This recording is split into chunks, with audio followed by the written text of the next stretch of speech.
Welcome, folks, to the next episode of BattleTech Simplified, Season 2. I'm Michael Shockman, I'll be your host and commentator, and today we will be covering a mech with although a convoluted history and unknown origin point, can nonetheless maul its opposition to the point of no return.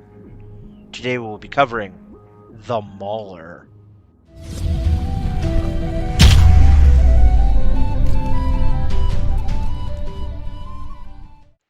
The Mauler has a particularly convoluted history, owing to seemingly contradictory data from different sources.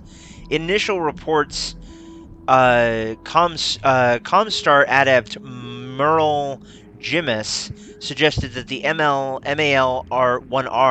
Mauler was a new design being tested for production by LAW as of 3052.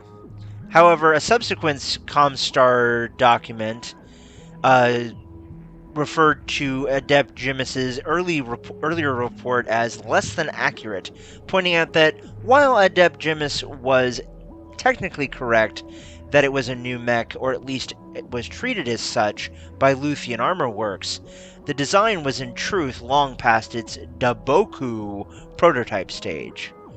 Because of this, significant numbers of Dabokus had even been captured by the Federated Commonwealth during the War of 3039, and had subsequently also referred to them as Maulers. As for the weapons and equipment of this particular mech, the Mauler is armed with 4 Imperator Smoothie Class 2 autocannons in it as its longest ranged primary weapons. Individually, the damage of the AC2's deal the damage the AC2's deal is insignificant, but together they can steadily whittle away armor at an extreme range. The mech also carries 2 Shigunga LRM-15 launchers, adding much-needed punching power to the extreme reach of its 4 autocannons. Lastly, the mech also carries 2 Victory nickel alloy ER large lasers for added long-range punch.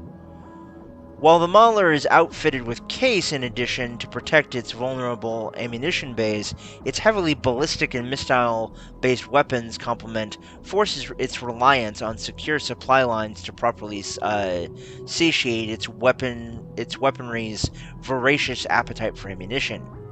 With a maximum speed of 54 km per hour, the Mauler is equipped to stay far back and support faster allies.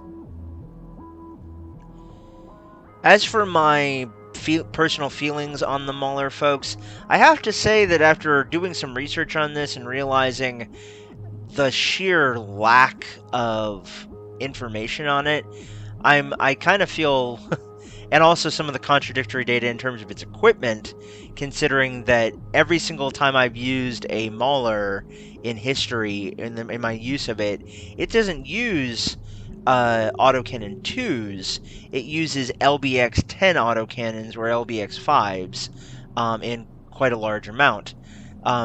With this being said, I can honestly say that I can definitely see how this would be a bit of a sore point for some people out there trying to get a hold of a decent 90-ton weight bracket mech. So, yeah, take that as you will. Anyway, folks, thank you so much for joining me. Hope you have enjoyed this episode. If you haven't already, please consider liking the video and subscribing to the channel. Also, be sure to ring the bell icon so you never miss an episode when they go live on YouTube. Last but not least, comment down below what your feelings on the Mauler are. Do you think it's a maliciously made mech of maladies, or do you think it is a wonderful winner of wars? Let me know down below. Anyway, guys, I'm Michael Shockman. I've been your host and commentator, and remember, as always, no guts, no galaxy. Later, everybody.